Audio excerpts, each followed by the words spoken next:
Throughout Egon Schieler's short-lived but prodigious career, he continually referred to his artworks as living.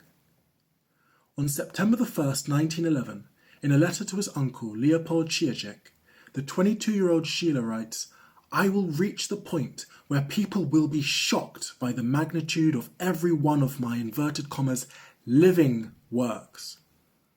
Further on, in the same letter, he writes, "A single living artwork suffices to ensure the immortality of an artist."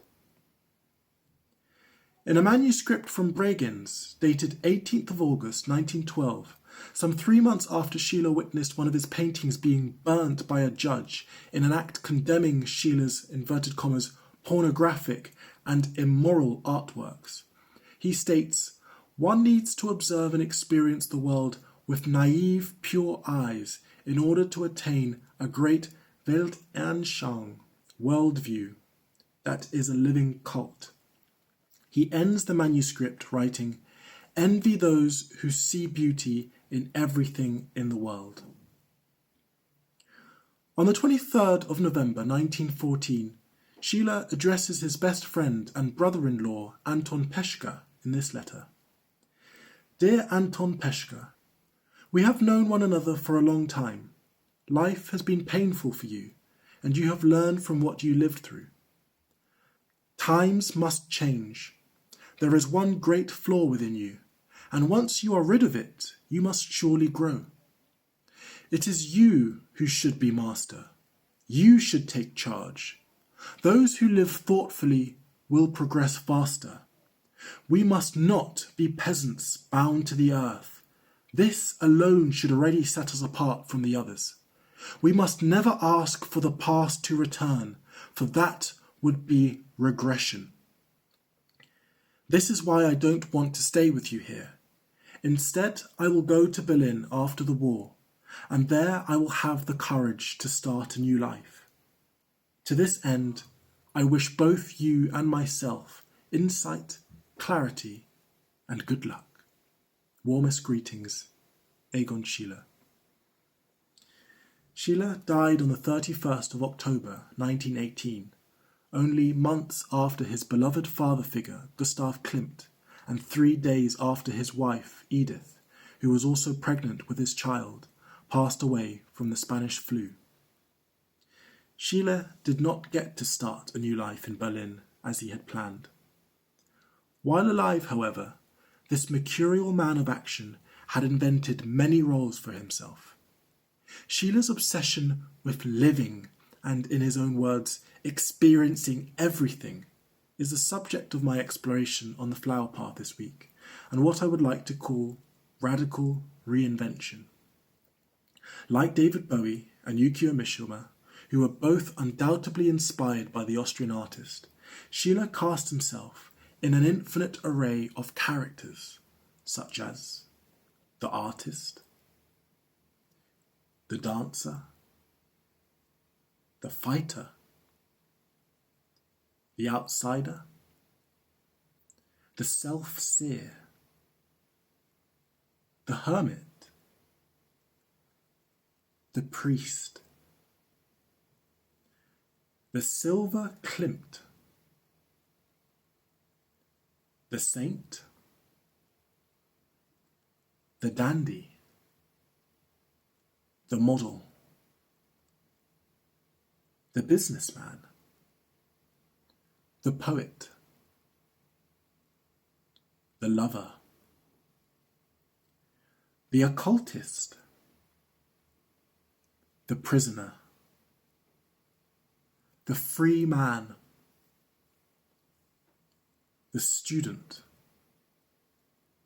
the lyricist, the most noble, and yet the most humble. The question I'm wondering is why? Why was Schieler so obsessive about constantly inventing and reinventing himself?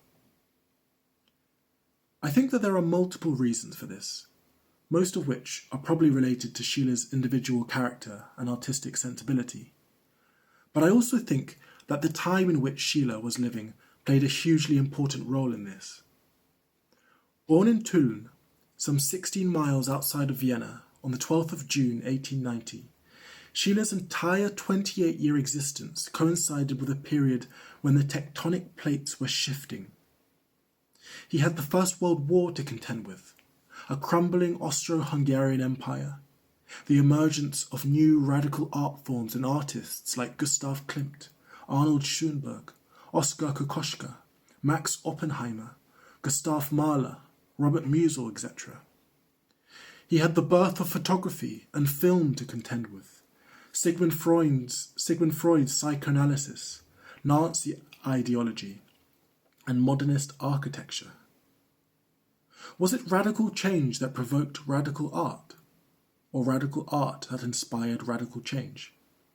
Either way, history proves that not all eras contain the same amount of friction and fire, and sometimes more can happen in 1 year than in 100 years. Tension, friction. Friction creates sparks. Sparks brighten up new ideas. There is a great passage from Yukio Mishima's Spring Snow, where Honda, talking to his best friend Kyoaki after school, says, "To live in the midst of an era is to be oblivious to its style. You and I, you see, must be immersed in some style of living or other, but we're like goldfish swimming around in a bowl without ever noticing it. Take yourself. Yours is a world of feeling. You appear different from most people, and you yourself are quite sure that you have never allowed your personality to be compromised. However, there is absolutely no way of proving that. The testimony of your contemporaries has no value whatever. Who knows? It may just be that your world of feeling represents the style of this era in its purest form. But then again, there's no way of knowing." Like any artist, Egon Schieler's work was inevitably influenced by his environment and the time in which he was living. Perhaps he constantly reinvented his identity and his image as a way of transcending the static nature of visual art.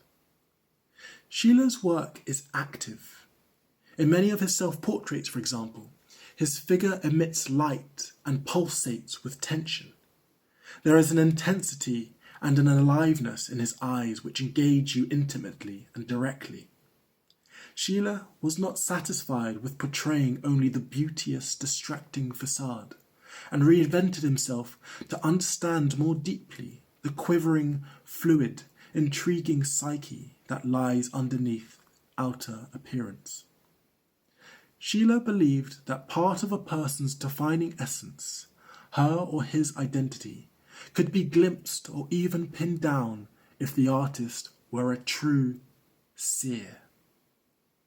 He painted a series of double self-portraits in 1910 to 1911 with the title Self-Seers, and expressed his approach thusly: "The painter also can look. To see, however, is something more."